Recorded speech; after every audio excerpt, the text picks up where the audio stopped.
Hi hello అందరికీ అందరు ఎలా ఉన్నారు బాగున్నారా? చూడండి ఈరోజు హైదరాబాద్లో వర్షం పడుతుంది.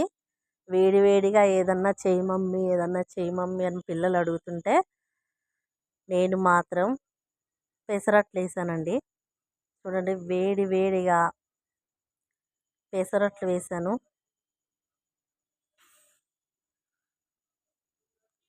మన చేతులతో ఏదన్నా చేసుకొని హాయిగా ఇంట్లో చేసుకొని తిన్నదైతే ప్రశాంతంగా తినొచ్చండి.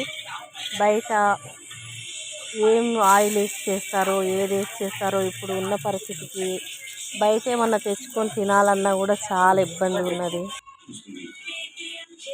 నేనైతే ఇలా పెసరట్లు వేడి వేడిగా వేసి నన్ను తీస్తాను ముద్దు పెట్టుకున్నప్పుడు హాయిగా అలా చట్నీ వేసుకొని తింటే అబ్బా సూపర్ అండి. ఇలా ఇంట్లో చేసుకొని తినాలి అని ఎంతమంది కనిపిస్తుందో వాళ్ళందరూ కామెంట్ చేయండి. ప్లీజ్ చెప్పేస్తుందో షేర్ చేయండి, సబ్స్క్రైబ్ చేసుకోండి, లైక్ చచ్చిపోవాలండి తింటే. థ్యాంక్ యూ అండి.